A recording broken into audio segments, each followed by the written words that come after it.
Fresh. Nakatulog ako ng medyo mahaba kagabi. So, thank you. Pagbigay lang ako ng update sa inyo sa nangyayari sa taas. Magbigay lang ako ng update sa nangyayari sa taas. So, hindi ko na lang din banggitin yung mga pangalan kasi nag-request din yung mga patients na huwag banggitin yung mga pangalan nila. So, ang isang patient, may clearance na siya. Ang decision niya is umuwi muna sa kaibigan niya. Natatakot siya umuwi sa sarili niyang bahay. So, ang decision niya, pag-discharge niya dito, ay punta siya sa kaibigan niya. Doon muna siya titira. And then yung isang patient, waiting siya for discharge. At ang sabi sa kanya ng private doctors niya ay lumipat siya ng hospital. So, yun yung gagawin para sa kanya. Dahil po, bakit natuloy? Well, hindi niya nasabi sa akin. Ang nasabi lang niya sa akin ay yun yung gusto ng private doctors niya na lumipat siya ng another hospital. So, yun din yung gagawin niya kasi right now, yun lang din yung pinagkakatiwalaan niya, yung mga doktor. Tunay po siya dilipat. Nag-aantay siya ng kanyang discharge and clearance. Yung contempt order kay Atty. Zalaika Lopez, dapat kung matatapos yung gabi, ano pong balitan? Na-extend po ba or hindi na nag-lapse na?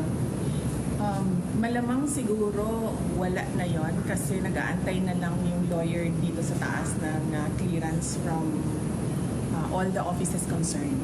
So, likely baka considered as nag-lapse na yon. But ang gusto lang talaga ng lawyer is merong document na nagsasabi na cleared na siya.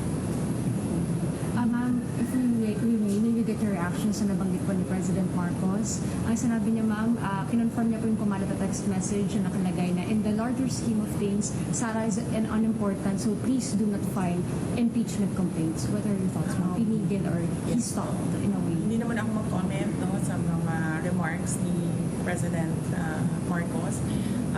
But sorry, may nakalimutan ako na update sa taas. Gustong ipaabot ng dalawang patients ang pagpapasalamat niya sa inyo, sa media, kasi binantayan niyo daw sila at hindi niyo sila iniwanan.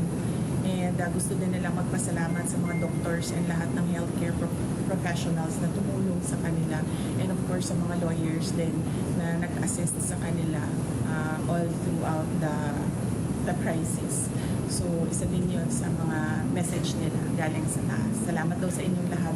At dahil daw may clearance na, pwede na rin daw, cleared na rin daw kayo from them na umalis or iwanan sila dito. Isa sa kanila lalabas sa pag-gabi? Sure. Ang isa, nakaalis na. Oo, nakaalis Isa na na yung isa. lang. Ang isa na lang yung nag-aantay ng clearance. Possible din po lumabas today. Possible din po ma-discharge. Well, hopeful sila na merong ganon na mangyayari today. Pero I think meron ng assurance ang lawyers na mangyayari yon ang kanyang clearance and discharge today. So, nagpapasalamat. Kaya nagpadala na rin siya ng pagpapasalamat dito sa media, sa inyong lahat, sa pagbabantay, pagtulong at pagprotekta sa kanila. Sorry, NBI investigation, December 11. Pupunta po kayo. I'll have to run my schedule day by day kasi nagbabago siya ngayon araw-araw dahil bigla na lang may nangyayari na mga bagay kaya hindi ko magawa yung schedule ko ng malayo pa. So, we do it day by day sa ngayon, yung schedule. So, hindi ko pa masagot kung pupunta ako sa December 11. Tsaka, ang isang consideration dyan ay sinusunod ko kung ano yung mga sinasabi ng lawyers sa ngayon. So, ano yung sasabihin or ano yung advice ng lawyers, yun yung gagawin ko. How about the good government hearing committee? Yes, oo.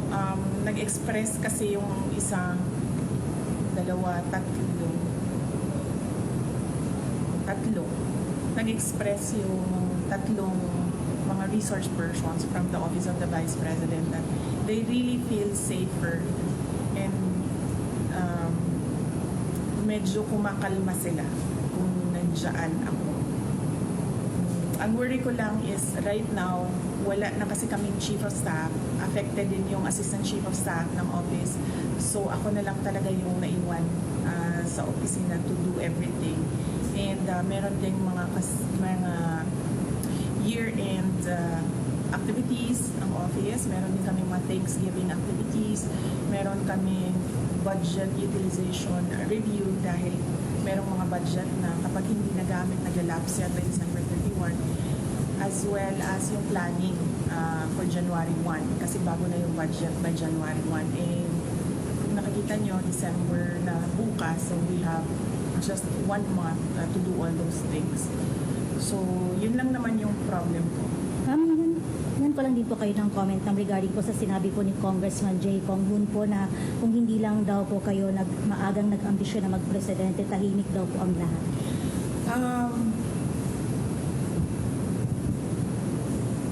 Unang-una, the presidency of 2022 was mine already. Na nanalo na ako sa surveys, lahat ng tao solid na, united na for my candidacy. Pero I gave it away because I felt I had to do some other things other than being President of the Republic of the Philippines. Pangalawa, hindi ako yung nagsabi sa kanila na magbukas sila ng investigation or inquiry in aid of legislation that is more like a political persecution and harassment of OVP personnel. So, wag nila akong i-gaslight into saying na ako ang dahilan ng kaguluhan na ito.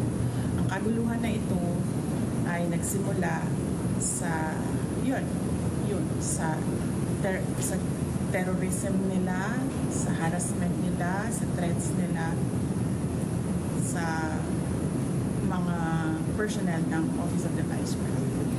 Ma'am, clarification lang po, nag-resign na po ba si Attorney Zuleika? And when? Hindi pa siya nag-resign, pero nagsabi siya na mag-i-indefinite leave na siya. So, once ma-cleared siya dito, she will file an indefinite leave from the Office of the Vice President. Ang sabi ng Presidente, never say never kung i-reconcile kayong dalawa. Anong comment ko doon? Will not comment on the remarks of President Marcos sa ngayon. Thank you. Message na lang sa mga supporters sa EDSA Shrine. Yes, oo. Well, nagpapasalamat din kami sa mga supporters namin sa EDSA Shrine. And syempre yung iba pa na kahit hindi namin supporters ay nagpapalabas ng kanilang saloobin sa mga nangyayari ngayon. Dahil nagbabantay din sila sa mga pasyente natin dito sa Veterans Hospital.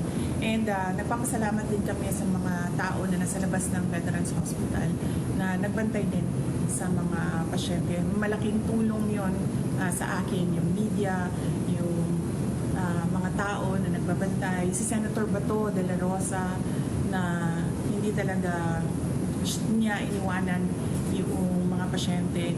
Si Senator Bongbong na nag-substitute sa akin dito. Ang laking tulong nun lahat, ninyong lahat sa akin dahil nakakadalaw ako, nagagawa ko pa rin yung mga iba kong kailangan gawin ng mga trabaho. Ma'am, tabo lang po ma'am. Ma'am, nag-usap na po ba kayo ni Fair RD lately po?